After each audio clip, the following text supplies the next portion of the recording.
There are texts, older than most civilizations we know, pressed into clay by hands that vanished long ago. They speak of gods who walked among men, of cities that rose beneath strange skies, of a time when the world was not as it is now. And buried within these ancient words, repeated across fragments scattered through time, is something darker, a memory of war, not between men, but between those who were remembered as gods themselves. What if the world we inherited was not the first?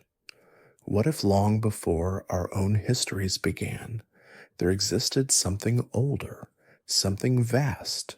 And what if it ended not in silence, but in conflict so profound that the earth itself was reshaped? The Sumerian tablets whisper of this. They do not shout. They do not proclaim with certainty, but they carry quietly, persistently, the shadow of a war that may have destroyed everything that came before. Tonight, as you rest, let us walk slowly through these fragments. Let us piece together not facts, but possibilities, memories that humanity may have carried forward, distorted by time, softened by generations, yet never entirely forgotten. The Anunnaki, the old world, the war that ended it all. These are not answers, they are echoes. The Sumerians appeared, as if from nowhere, in the fertile land between two rivers. Historians mark their arrival around 5,000 years ago, though even this is uncertain, measured only by the ruins they left behind. They built cities, Eridu, Uruk, Nippur, places where writing was born, where law was first carved into stone, where the stars were mapped with precision that still unsettles modern minds. But the Sumerians themselves did not claim to be the first. In their own words, pressed carefully into wet clay, they spoke of those who came before them, beings they called the Anunnaki, who descended from the heavens and taught them the ways of civilization. These were not gods in the way we imagine gods now, distant, abstract, invisible. The Anunnaki, according to these old memories, were present. They walked, they taught, they ruled. The texts describe them with strange clarity, beings of great stature, long-lived, who brought knowledge of agriculture, astronomy, architecture, governance. They were called lords of the earth and sky, and for a time, it seems, they lived among humanity in something like peace. But the tablets also carry something else, something quieter and more unsettling. They speak of division, of conflict among the Anunnaki themselves, of territories split, of disagreements over what role humanity should play, of tensions that grew slowly over what the texts describe as vast stretches of time, epochs we can barely conceive. Perhaps it was not a war that erupted suddenly. Perhaps it was something that built, slowly, inevitably, like water rising behind a dam that had stood too long. The earliest references are fragmentary, a line here, a name there. Enki and Enlil, two figures who appear again and again in Sumerian myth, described sometimes as brothers, sometimes as rivals. Enki, remembered as a teacher, a protector of humanity, who dwelt in the deep waters of the Abzu, Enlil, lord of the air and storm, ruler of the assembly, whose word carried the weight of command. The texts do not call them enemies, not directly. But there is tension woven through every story, disagreement, opposing wills, and beneath it all, the sense that something was fracturing. It may be that these were not merely symbolic figures, not simply personifications of natural forces invented by primitive minds trying to make sense of thunder and flood. What if instead they were memories, distorted, mythologized, but rooted in something older. What if Enki and Enlil were names given to beings who once existed, who once held power, and whose conflict set in motion the end of the world they had helped to build? There is a text, ancient even by Sumerian standards, known as the Atrahasis. It tells of a time when humanity was created to serve, to labor, to ease the burdens of the gods.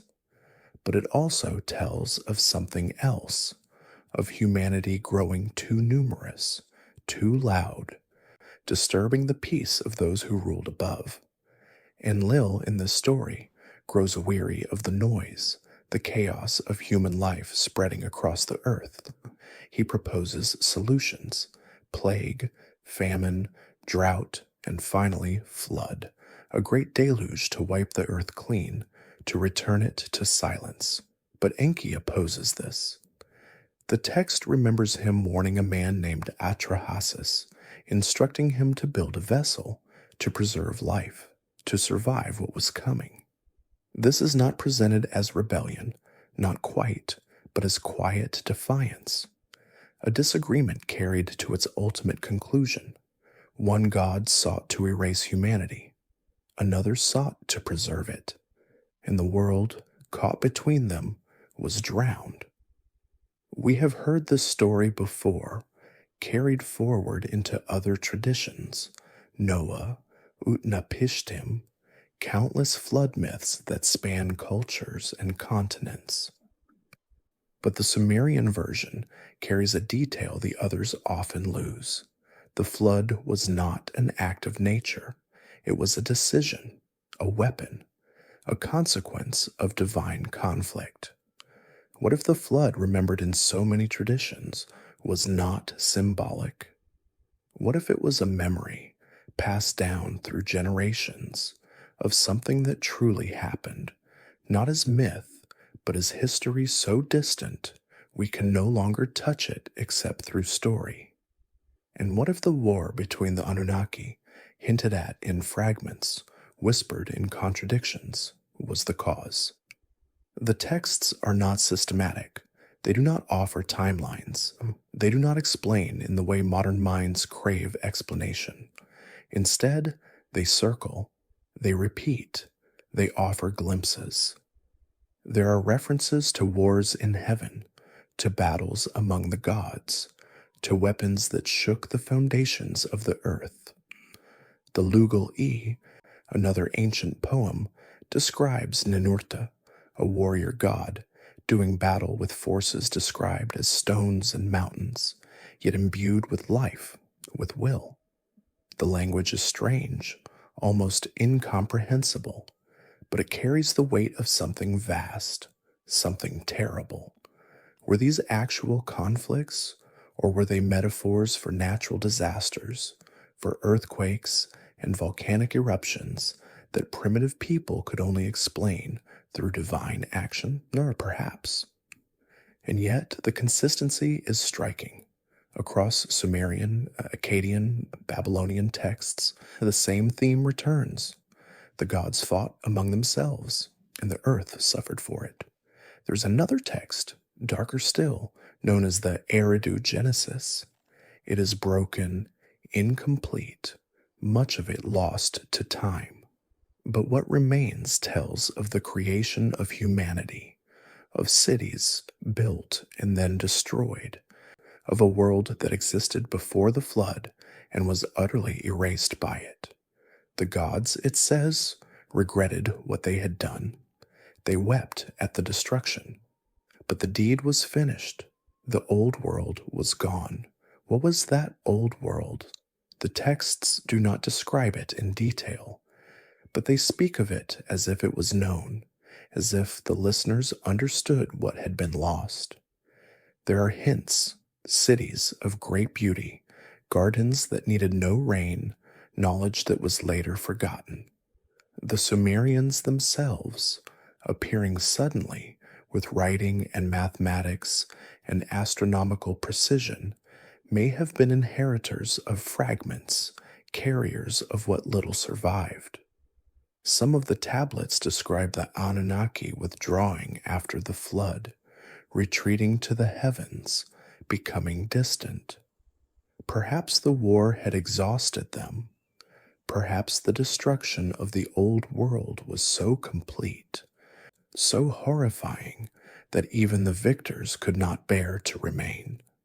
Or perhaps, having seen what their conflict had wrought, they chose to step back, to leave humanity to find its own way forward without their presence, without their guidance, without the burden of their wars. This is not a story of heroes and villains. The texts do not frame it that way.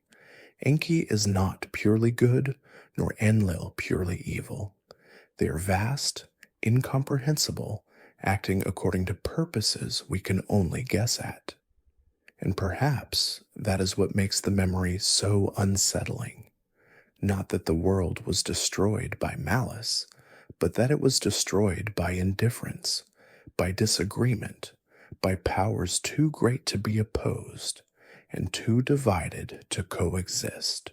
If we sit quietly with these fragments, if we let the words settle rather than demanding they make immediate sense, a picture begins to form, hazy, uncertain, but persistent. A world before our world, beings who were remembered as gods, a civilization or civilizations that rose to heights we can barely imagine. And then conflict, division, war. Not the war of swords and shields, but something deeper, something that reshaped the very landscape, that drowned cities, that buried epics beneath water and time. The Anunnaki War, if it happened, was not recorded in the way we record wars now. There are no battlefields to excavate, no mass graves to carbon date. There is only memory, passed through oral tradition, eventually pressed into clay, copied and recopied until the words themselves became myth. And yet, the memory persists. Across cultures, across continents, the memory of a great flood, the memory of gods who fought, the memory of a world that ended. The clay tablets do not speak with one voice.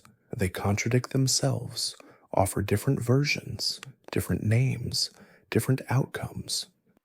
This is what happens to memory over time.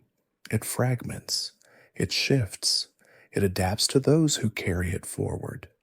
But beneath the variations, certain patterns hold, certain images recur. And among these, one of the most persistent is the image of division, not just between gods and humans, but within the assembly of the Anunnaki themselves. There was a council, according to the texts, an assembly where decisions were made, where the fate of the world was determined.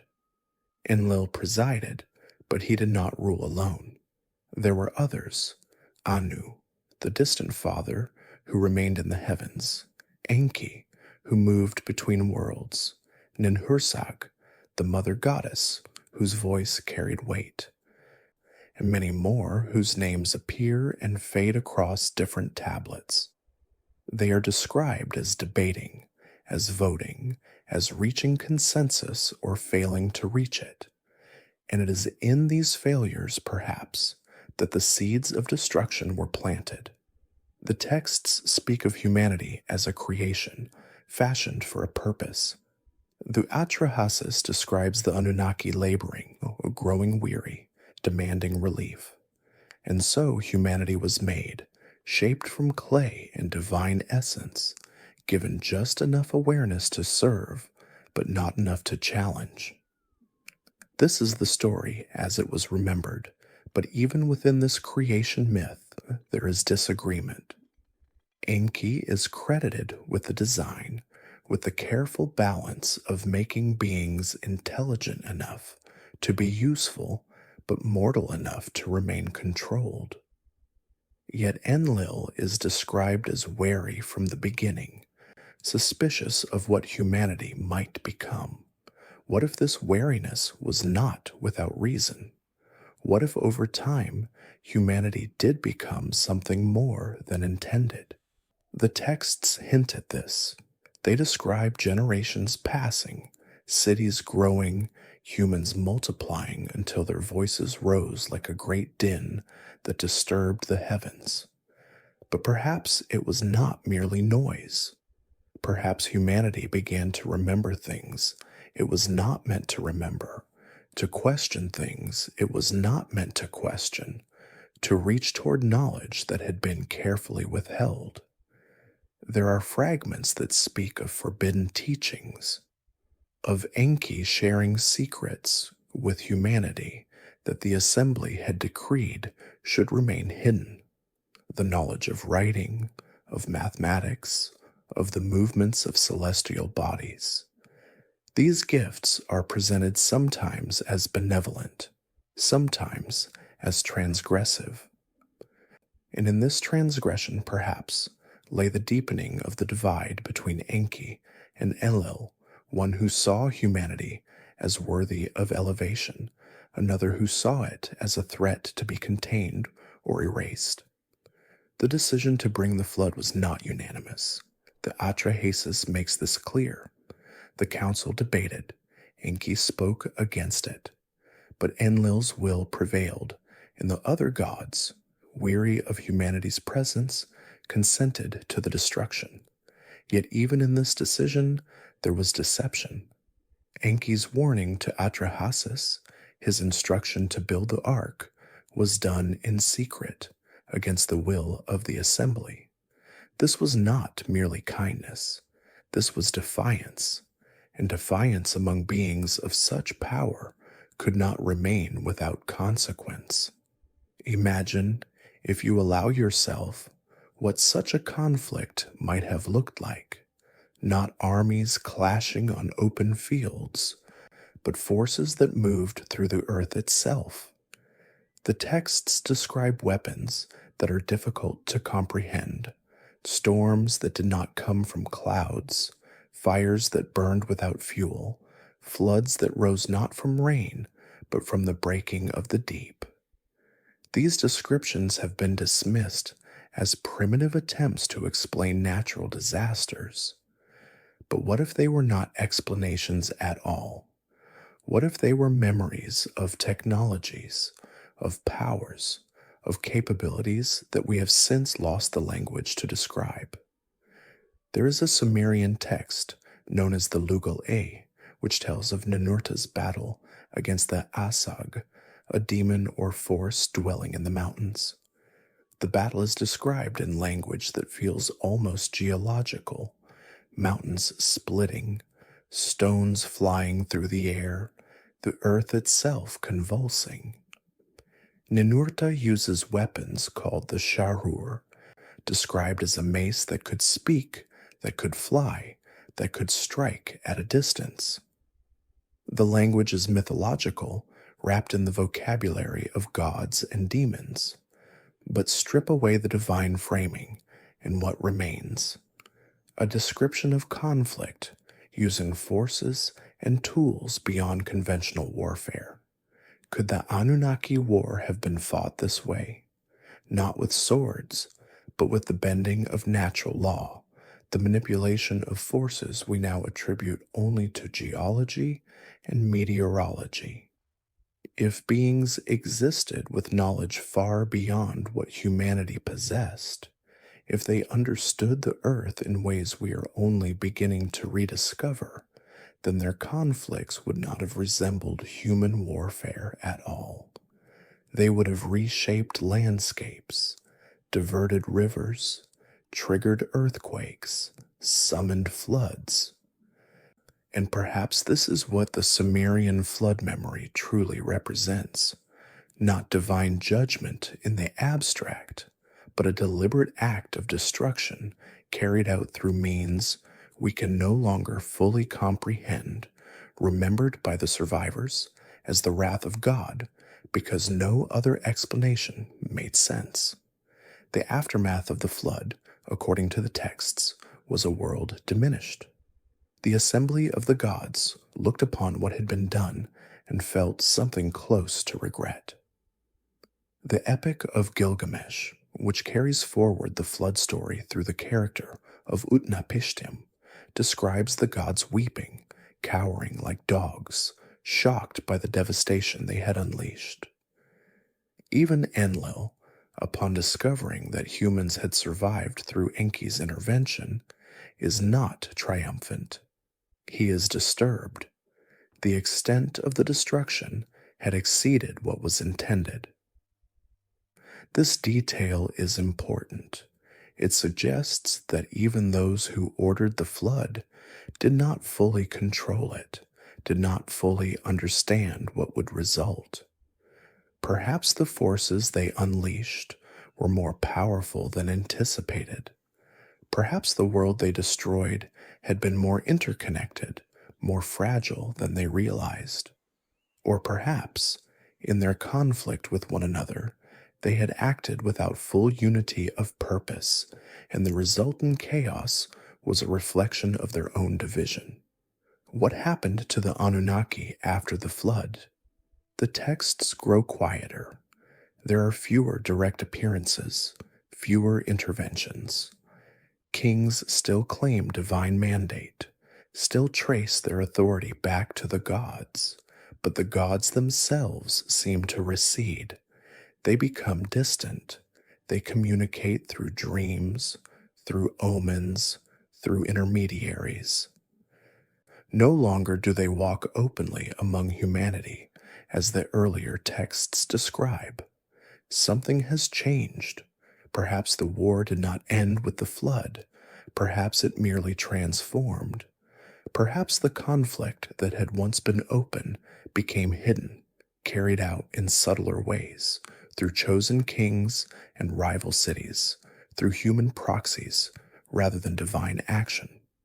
The history of Sumer and later Mesopotamia is a history of constant warfare, city-states rising and falling, dynasties replacing one another, religious centers shifting power between Eridu and Nippur and Babylon. Each city claimed the favor of different gods. Each king claimed to rule by divine right. And perhaps, beneath these human conflicts, the older war continued, quieter now, but no less real. Or perhaps the Anunnaki simply withdrew. Perhaps the destruction of the old world was so complete, the cost so high, that they chose to step back entirely, to let humanity develop on its own, without their presence, without their wars spilling over into the fragile civilizations that rose from the mud after the waters receded. This would explain the gradual fading from the texts, the shift from gods as active participants to gods as distant observers, invoked but rarely seen. There is a text, late Babylonian, that describes the gods as tired, weary of ruling, weary of intervening, weary of the responsibilities they had taken upon themselves. Perhaps this weariness was not merely metaphorical. Perhaps it was the exhaustion that follows any great conflict, the recognition that victory and defeat had both proven hollow, that the world they had fought over was irreparably changed, and that their presence had become more burden than blessing. The old world, whatever it was, did not survive. The Sumerian texts are clear on this point. What came before the flood was lost. Cities were buried. Knowledge was forgotten. Humanity began again, with fragments, with echoes, with the faint memory of something greater that had once existed. And perhaps this was intentional. Perhaps the Anunnaki, or some among them, chose to let the old world die completely, to allow humanity a fresh beginning, unburdened by the full weight of what had been. But memories linger. They press themselves into clay. They pass through generations. They transform into myth and legend and religious tradition. And though the details blur, though the names change and the stories adapt, the core remains. There was a war among gods, and the world was destroyed because of it. If we listen carefully to the Sumerian texts, not demanding that they conform to modern categories of history or myth, but accepting them as they are, fragments of memory, uncertain and incomplete, we can begin to sense the shape of something vast. Not a single event, but an epic. Not a simple story of good versus evil, but a complex web of relationships, purposes, and conflicts among beings whose motives we can barely grasp. The Anunnaki War, if it existed, was not fought for territory or resources in the way human wars are fought. It was fought over something deeper: purpose, identity, the question of what humanity should be, and what role the gods should play in shaping it. And in that conflict, the old world was lost, not as collateral damage, but as the inevitable consequence of powers too great to be reconciled, acting upon a world too fragile to withstand their disagreement. There are places on Earth where the land itself seems to remember. Vast plains that were once fertile, now barren. Riverbeds that carried water for millennia, now dry. Ruins buried so deep beneath sediment that only chance or erosion reveals them. Archaeologists excavate these sites and find evidence of sudden abandonment, of cities left mid-activity, of layers of silt and clay that speak of floods far greater than any recorded in recent history. They attribute this to natural cycles, to climate shifts, to the normal progression of geological time. But the Sumerian texts offer a different context, a different possibility. What if these buried cities, these drowned landscapes, are the physical remnants of the old world the tablets describe? Or what if the war among the Anunnaki left scars not just in memory, but in the earth itself? There is a curious consistency in flood myths across cultures that have no apparent contact with one another. The Sumerians speak of it, the Hebrews carry it forward in the story of Noah. The Greeks remember Deucalion. Hindu texts describe Manu surviving a great deluge. Indigenous peoples of the Americas, of Australia, of the Pacific Islands, all have traditions of a time when the waters rose and drowned the world that was. These stories differ in detail, but they share certain elements: a warning, a chosen survivor, a vessel of preservation, and the emergence into a world emptied and changed. Scholars explain this through the universal human experience of flooding, of living near rivers and coasts where water's destructive power is a constant threat. But the specificity is striking. These are not merely stories of local floods, seasonal overflows, temporary disasters. They are stories of world-ending catastrophe, of waters that covered mountains, of destruction so complete that humanity nearly vanished entirely. And they are told as history, as memory, as something that actually happened in a time before the present age began. The Sumerian version is perhaps the oldest written account, and it carries details the others sometimes lack. The flood was not an accident. It was deliberate. It was decided upon by the assembly of gods, and it was opposed secretly by at least one among them. This framing of divine conflict manifesting as earthly catastrophe appears again and again in Mesopotamian literature, as if the connection between celestial disagreement and terrestrial destruction was understood as fundamental, not metaphorical. Consider the geography described in the texts before the flood. The Eridu Genesis speaks of 5 cities: Eridu, Bad Tabira, Larak, Sippar, and Shuruppak. These cities are described as ancient, even by Sumerian standards, founded in a time when kingship first descended from heaven. Archaeological evidence confirms that some of these sites were indeed among the oldest settlements in Mesopotamia, with occupation layers reaching back thousands of years before the dynastic periods. But beneath certain levels at these sites, there is a distinct layer of waterborne sediment, a flood layer, and below that, evidence of earlier occupation suddenly ceases.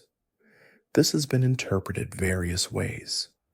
Some see evidence of a massive regional flood, perhaps caused by the breaching of natural barriers, the overflow of the Persian Gulf into the Mesopotamian basin. Others dismiss the flood layer as localized, coincidental, not evidence of anything matching the biblical or Sumerian scale. But the texts themselves do not describe a regional event. They describe the world being covered, the old order being completely erased, and only a handful of survivors remaining to carry forward what had been. What if the scale of the flood was deliberately minimized in later retellings because the truth was too vast to be believed? What if the old world was not merely the Mesopotamian plain, but something larger, more extensive, and the flood that destroyed it was correspondingly greater than we have allowed ourselves to imagine? There are geological anomalies that traditional timelines struggle to explain. Massive erosion patterns that seem too extensive for gradual processes. Sediment layers deposited with a violence that suggests catastrophic, not incremental change. Evidence of rapid sea level rise at the end of the last ice age, when glacial melt poured into the oceans with a speed and volume that would have been, to anyone living through it, indistinguishable from divine wrath. Could these geological facts be the physical evidence of what the Sumerian texts remember as the Anunnaki war's final weapon? The timing is suggestive. The texts place the flood in a distant, pre-dynastic past. The geological evidence places major flooding events at the end of the Younger Dryas period, roughly 12,000 years ago, when temperatures rose suddenly and ice sheets collapsed. This is far earlier than the traditional dating of Sumerian civilization, which is thought to have emerged only around 5,000 years ago. But what if Sumerian civilization was not the origin, but the inheritor? What if the texts they preserved were copies of older memories, traditions passed down orally for thousands of years, before finally being committed to clay? This would explain the strange sophistication of early Sumerian culture, their sudden appearance with fully developed writing, complex mathematics, astronomical knowledge that required centuries of observation to accumulate. They did not develop these things from nothing. They remembered them. They reconstructed them from fragments. They were rebuilding what had been lost. The Anunnaki in this reading were not mythological inventions, but faded memories of whoever or whatever had taught the pre-flood civilization, the old world, the knowledge that the Sumerians later inherited in diminished form, and the war among them, the conflict that brought the flood, was the reason that knowledge had to be reconstructed rather than simply continued. But why war? What could beings of such power and knowledge possibly conflict over to the point of destroying the world they inhabited? The texts offer hints. There are references to humanity becoming too numerous, too noisy, too disruptive. But beneath this surface explanation, there are deeper currents. Enki's protection of humanity is described not merely as compassion, but as investment. He had crafted them, taught them, and perhaps saw in them something worth preserving that others did not. Enlil's desire to erase humanity is framed sometimes as annoyance, but other texts suggest a different concern, that humanity was approaching something it should not approach, knowing something it should not know, becoming something it was never meant to become. There is a text called the Adapa myth, which tells of a human granted wisdom by Enki but denied immortality by Anu. Adapa is brought before the assembly of gods, offered the bread and water of life. But Enki, his creator and patron, warns him not to accept, claiming it is poison. Adapa refuses, and thus humanity remains mortal. Later, it is revealed that the offering was genuine, that Adapa could have achieved immortality, but was deceived by the very God who claimed to protect him. The text does not explain why Enki would do this, but the implication is clear. There were limits to how far humanity was meant to rise, and even those who favored humanity enforced those limits. Perhaps the Anunnaki War was fundamentally about this boundary. One faction believed humanity should remain contained, limited, mortal, and servant. Another believed humanity could be elevated, taught, brought closer to the divine. And when these positions became irreconcilable, when neither side would yield, the conflict escalated until the only solution was to wipe the slate clean and begin again. The flood, then, was not merely punishment, it was reset. It was the erasure of an experiment that had gone too far in one direction or the other. And when the waters receded, when Enlil discovered that Enki had preserved a remnant, the compromise that followed was clear in its implications. Humanity could continue, but under stricter limitations, with less direct contact, with the gods withdrawn and distant, no longer walking among men, no longer offering the dangerous gift of their full presence and knowledge. This withdrawal is documented in the texts. The post-flood kings are described differently than the pre-flood ones. Before the deluge, the Sumerian king list describes reigns lasting tens of thousands of years. Alalim of Eridu ruling for 28,800 years, Allogar for 36,000 years. These numbers are dismissed as mythological exaggeration, symbolic rather than literal. But what if they represent something else?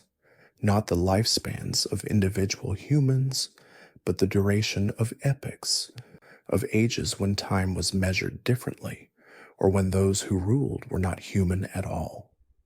After the flood, the king list continues, but the numbers change dramatically. Reigns become shorter, more human in scale.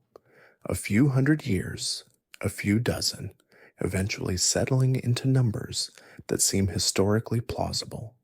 It is as if something fundamental changed in the nature of kingship, in the relationship between rulers and ruled, between heaven and earth.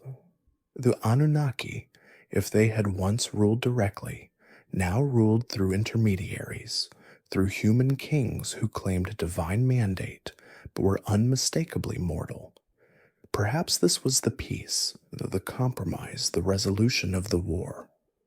The old world, where gods and humans mingled too freely, was destroyed. The new world would be different, separate, distinct, with humanity left to govern itself under distant divine observation rather than direct divine rule. And in this separation, perhaps, both sides found something they could accept. Enlil's concern about humanity's potential was addressed by limiting contact, limiting knowledge transfer. Enki's desire to preserve humanity was satisfied by its survival and continued existence, even in diminished form. But peace, built on destruction, on compromise forced by catastrophe, is always fragile. And the text suggests that even after the flood, the tensions did not entirely disappear. The world after the flood was smaller. Not in physical extent, perhaps, but in memory, in knowledge, in the scope of what humanity understood. The texts describe the Anunnaki teaching the arts of civilization anew: how to plant grain, how to build cities, how to mark time by the movements of celestial bodies. But these teachings are presented differently than before. There is a carefulness now, a withholding. Not everything that was known would be shared. Not everything that had been would be restored. Enki is remembered as the great teacher of the New Age, the God who gave humanity the gifts necessary for survival, but not for transcendence. Writing, mathematics, the principles of irrigation and agriculture, these were granted. But other knowledge, deeper knowledge, remained hidden. The texts speak of the ME, divine principles, or powers that governed existence itself, kept in Enki's possession beneath the waters of the Abzu. There are stories of these ME being stolen, borrowed, transferred between gods, but never fully given to humanity. They remained divine property, cosmic secrets that mortals could glimpse but never fully possess. Why this restriction? If the Anunnaki truly wanted humanity to flourish, why limit what could be taught? Unless the war had taught them something, that unrestricted knowledge in human hands led to consequences they were unwilling to face again. The elevation of humanity beyond certain boundaries inevitably triggered the conflicts that had destroyed the old world. The separation between divine and human was enforced through architecture as well as knowledge. The ziggurats of Mesopotamia, those massive stepped pyramids that dominated the skyline of every major city, were not merely temples. They were literally called the House of the Foundation of Heaven and Earth, places where the boundary between realms could be crossed, but only by the initiated, only by priests who had undergone years of training, only under carefully controlled circumstances. The gods no longer walked freely among humanity. They remained in heaven, and humanity remained on earth, and the ziggurat was the carefully regulated meeting point between the two. This is a very different world from the one hinted at in the pre-flood fragments, where the Anunnaki are described as present, active, intermingling with humanity without such rigid separation. The post-flood world is one of distance, of mediation, of barriers maintained for reasons the texts never quite make explicit, but that seem rooted in the catastrophe that necessitated the flood in the first place.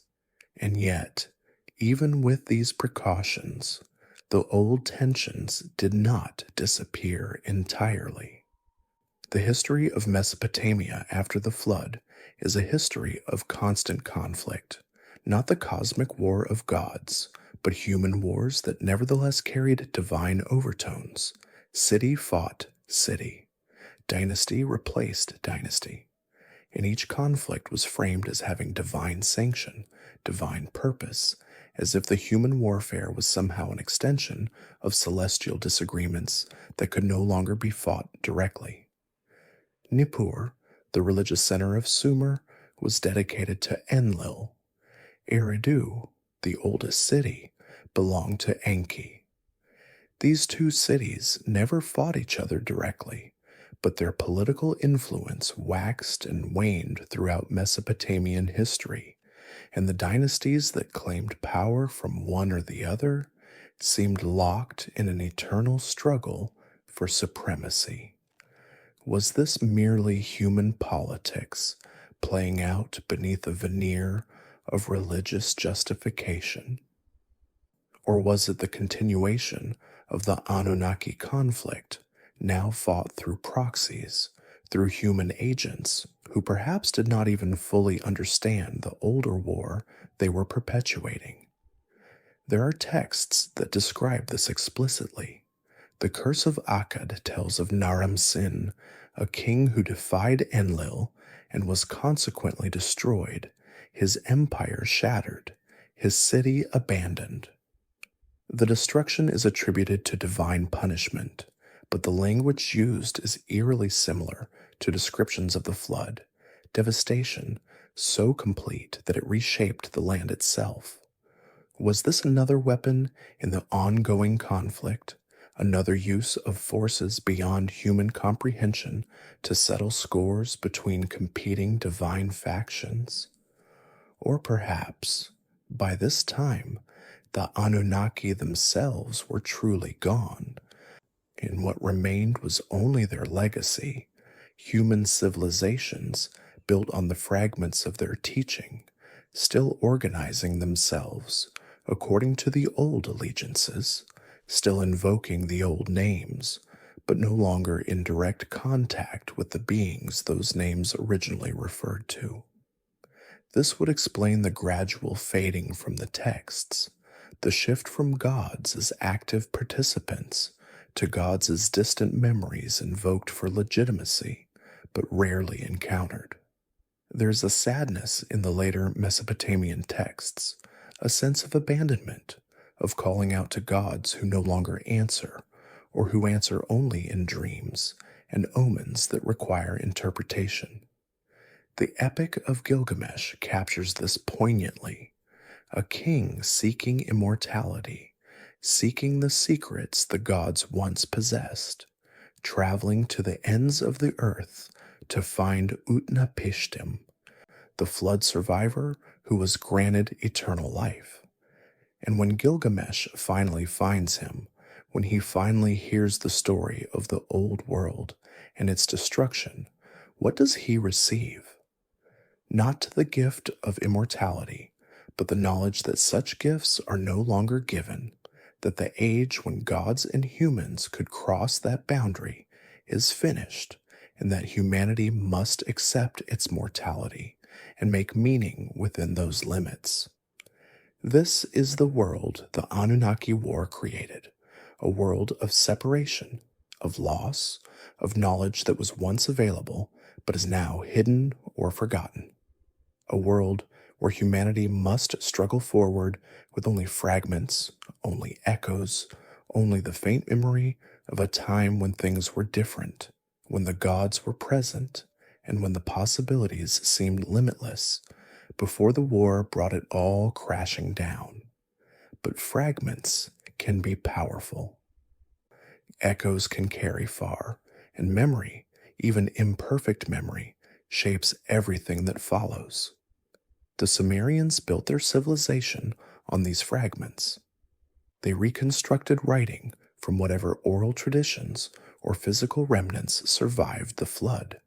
They rebuilt cities on the ruins of older settlements, sometimes literally constructing their temples atop the debris of earlier structures, as if trying to reconnect with what had been lost. They mapped the stars with an accuracy that suggests they were following earlier templates, earlier observations, rather than starting from nothing. And they remembered the Anunnaki, not as abstractions, not as poetic metaphors for natural forces, but as specific beings with names and personalities and relationships and conflicts. The pantheon they described was not invented whole cloth to explain the world around them. It was inherited, passed down, preserved across the gap of catastrophe, because forgetting it entirely would have meant losing the last connection to the old world, to the time before, to the knowledge and power that had once shaped human destiny. Perhaps that is why the texts feel so fragmented, so contradictory, so difficult to resolve into a single coherent narrative. They are not single author creations. They are compilations of memories from different sources, different traditions, different survivors of the flood, who each carried pieces of what had been. And when these pieces were finally gathered and written down, they did not quite fit together because they were never meant to be a unified whole. They were remnants, salvaged from catastrophe, preserved not for their consistency, but for their connection to a past that could not be allowed to vanish completely. The Anunnaki war destroyed the old world, but it could not destroy memory. And memory, persistent and malleable and deeply human, ensured that some trace of what happened would survive, would be passed forwards, would eventually be pressed into clay and buried and rediscovered thousands of years later by people who would struggle to understand what they were reading, but would sense somehow that these were not merely stories, not merely myths, but something older and stranger and more deeply rooted in actual events than comfortable categories allow. We cannot prove any of this. The texts do not provide the kind of evidence modern minds demand. There are no photographs, no carbon dates, no DNA samples of the Anunnaki. There is only the writing, the repetition, the cross-cultural consistency of flood narratives, the archaeological anomalies that hint at catastrophe, and the strange sophistication of early civilizations that seem to have emerged with knowledge they should not yet have possessed. But proof is not the point. Understanding is the point. And understanding requires sitting with uncertainty, allowing for possibilities that do not fit neatly into established frameworks, listening to what the ancient voices are trying to communicate across the vast gap of time without immediately dismissing them as primitive or diluted. What if they were neither? What if the Sumerians and those who came after them were doing their best to preserve and transmit knowledge of real events, real beings, real conflicts that shaped the world we inherited? What if the Anunnaki war was not myth, but history, distorted by time and translation and the limits of human language to describe experiences beyond normal comprehension, but rooted nonetheless in something that actually occurred? Then the flood was real, the old world was real, the conflict that destroyed it was real, and we are living in the aftermath, in the world that was allowed to continue only because one faction among the Anunnaki defied the others and preserved a remnant of humanity to carry forward into whatever came next. The texts do not tell us how the story ends. They cannot, because the story has not ended. We are still in it. We are still living in the world the Anunnaki war created, a world of separation from the divine, of fragmented knowledge, of civilizations built on the ruins of older civilizations, of conflicts whose origins we have forgotten, but whose patterns we continue to repeat. There is a silence in the later texts that speaks louder than any description. By the time of Babylon, of Assyria, of the great empires that rose from the ashes of Sumer, the Anunnaki are rarely mentioned by name. They have become absorbed into other designations: the Ikiki, the great gods, the assembly of heaven. The specificity has faded. The individual personalities that once dominated the early tablets have blurred into a more distant, more abstract divine presence. and this fading feels intentional, as if something was deliberately being forgotten, or perhaps as if the distance between humanity and those beings had grown so vast that the old names no longer carried the same weight, the same immediacy. Perhaps this is what victory looks like after such a war. Not triumph, but exhaustion and withdrawal. Not conquest, but mutual retreat into separate spheres where contact becomes rarer, more formal, more mediated by ritual and priesthood, until finally the gods are invoked, but no longer truly present, remembered but no longer encountered. The question that haunts the fragments is not whether the Anunnaki existed, but what they were. The texts treat them as real, as present, as tangible, but they also describe them in ways that stretch the boundaries of what we consider possible. Beings who lived for epochs, who traveled between heaven and earth, who possessed knowledge and powers that could reshape landscapes and drown worlds. Were these exaggerations, misunderstandings of natural phenomena?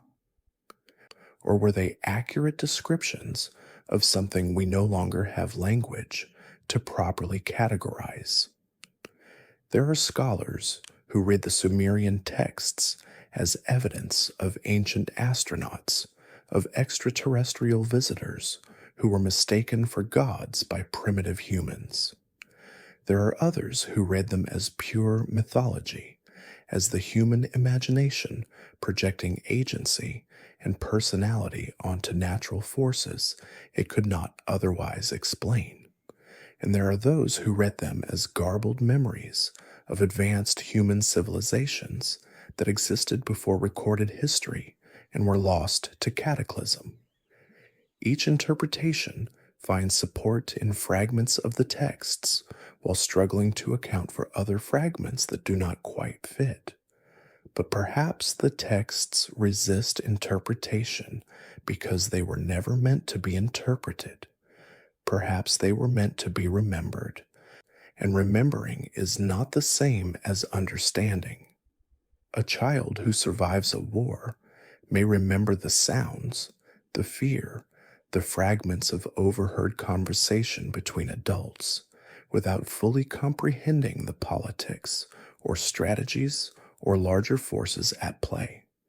The memory is real and traumatic and formative, even if the child cannot explain it in terms that satisfy an adult demand for coherent narrative. What if humanity's relationship to the Anunnaki War is similar? What if we survived it without fully understanding it, carried forward the memory in story and ritual and fragmented text, and have been trying to make sense of it ever since? But the full context, the actual nature of the beings involved, the true stakes of the conflict, the real mechanisms by which the old world was destroyed, remains beyond our grasp because we lack the framework to properly comprehend it. This would explain the mythological language, the divine framing, the symbolic elements that seem so obviously metaphorical to modern eyes. Perhaps they are not metaphors at all, but the only available vocabulary for describing experiences and entities that fell outside the normal human reference points. When a Sumerian scribe wrote of Enlil's word shaking the heavens, of Enki's wisdom contained in the deep waters, of weapons that flew and spoke and struck at a distance, he was not being poetic. He was being precise, using the language and concepts available to him to describe things that had no other names, no other comparisons, no other way to be communicated. The flood itself might be understood this way, not as divine punishment in the moral sense, but as a technological or natural catastrophe triggered by the conflict between factions with power beyond anything we currently possess. The rising of waters, the breaking of the deep, the opening of the heavens. These descriptions could be metaphorical wrappings around real events.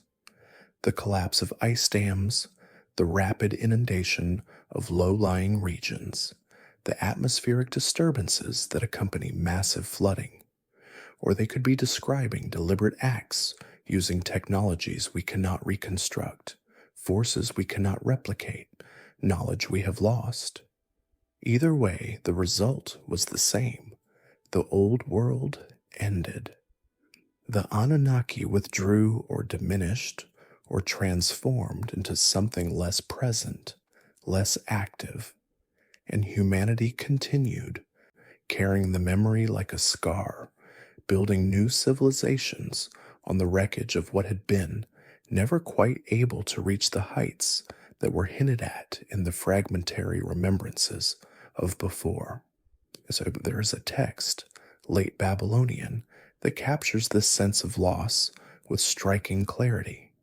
It is a lament for the city of Ur, destroyed by invaders, and in mourning the city, the text mourns something larger, the departure of the gods, the abandonment of sacred places, the sense that the divine presence that once protected and guided has withdrawn and will not return. The language is heartbreaking in its simplicity. The gods have abandoned us like migrating birds, not in anger, not in judgment, but simply gone, moved on, leaving humanity to fend for itself in a world that suddenly feels empty of the presence it once knew. Is this the ultimate legacy of the Anunnaki War? Not just the physical destruction of the flood, but the spiritual withdrawal that followed, the retreat of the divine from direct involvement in human affairs, the transformation of the world from a place where gods and humans coexisted to a place where humans are alone, left with only memories and myths and the ruins of a past they can barely comprehend? If so, then every civilization that has risen since has been in some sense an attempt to fill that void, to rebuild what was lost, to reconnect with the knowledge and presence that the war severed.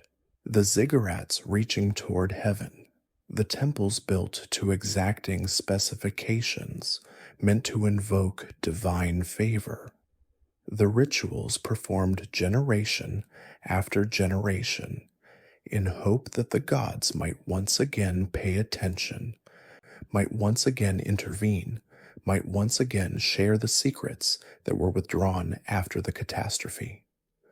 But the gods do not return, or if they do, it is in dreams, in visions, in forms so subtle and ambiguous that they can be easily dismissed as imagination, as wishful thinking, as the human mind playing tricks on itself. The direct contact, the unambiguous presence, the walking among humans that the early texts describe, that is finished. The war ended it.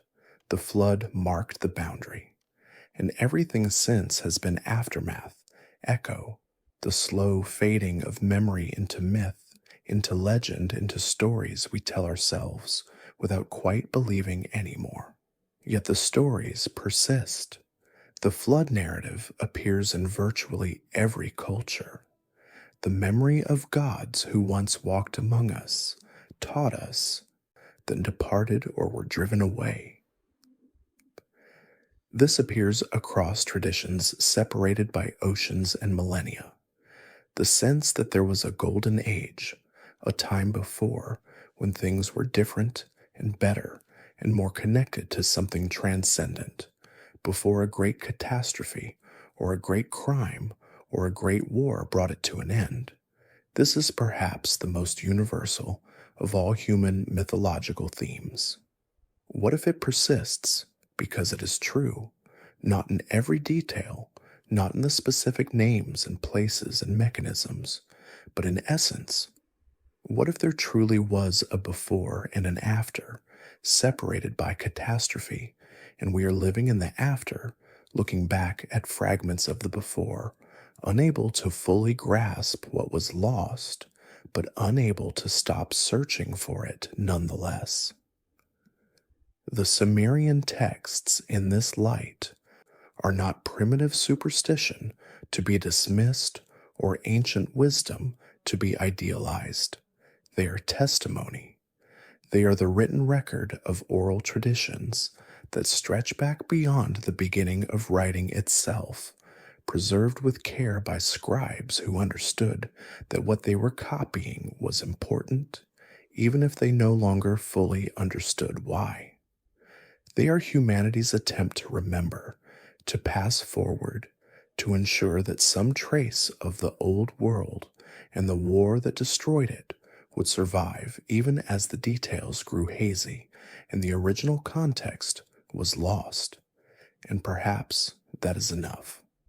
Perhaps perfect understanding is not possible, not from this distance, not with the fragmentary evidence available. Perhaps what matters is simply that we remember that something happened, that the world we inhabit is not the world that always was, that there are layers beneath layers of human history, and that the deepest layers hold memories of events and beings that do not fit comfortably into our current understanding of what is possible. The Anunnaki War, whether literal or metaphorical or somewhere in between, destroyed the old world. This much the texts insist upon, and in that destruction, something was lost that has never been fully recovered: knowledge, presence, connection, possibility.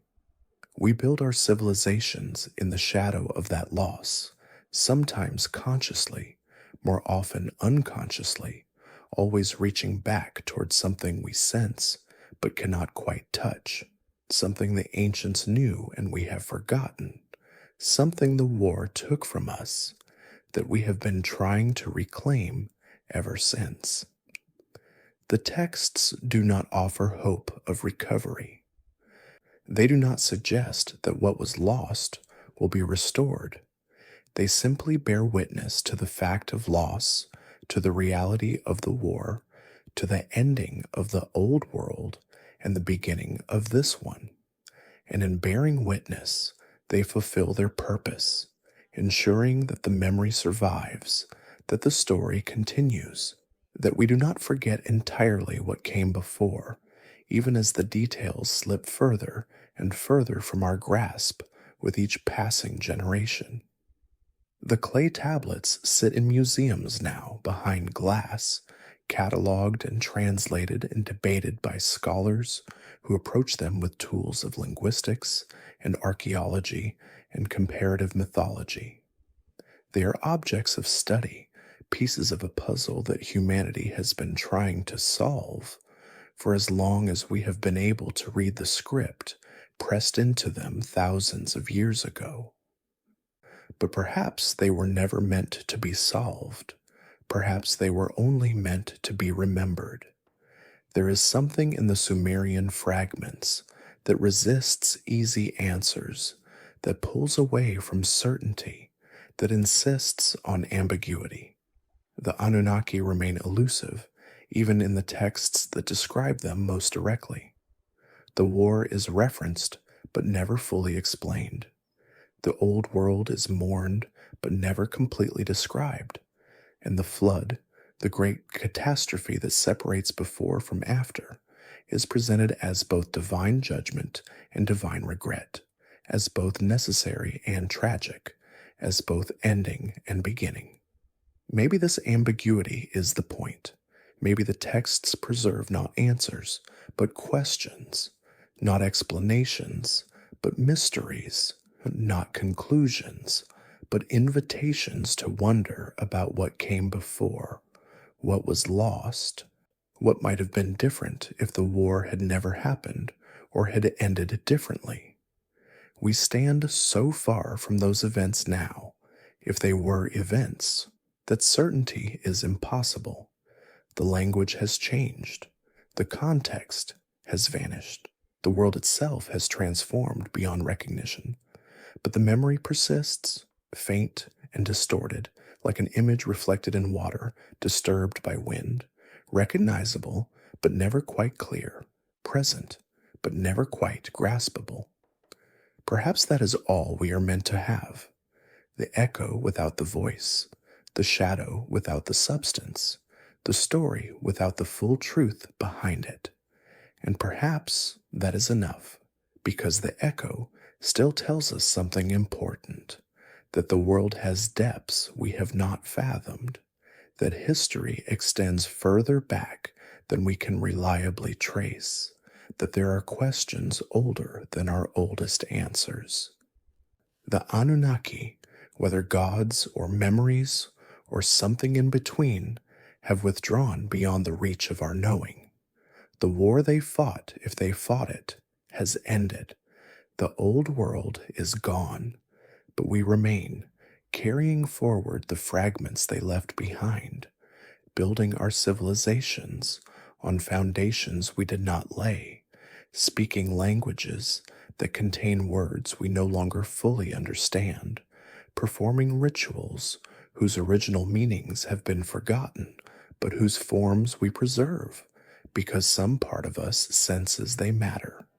They connect us to something older, something that was here before we were, and may yet outlast us. The Sumerian texts whisper across the millennia, quiet and persistent, insisting that we remember. Not perfectly, not completely, but remember nonetheless, that there was a before, that there was a war, that the old world fell, and that we, in our turn, are the inheritors of that fall, living in the world that came after, searching always for what was lost, listening always for echoes of what once was. And in the listening, perhaps, we honor what the texts were meant to preserve: not certainty, but memory; not answers, but the questions that will not let us rest.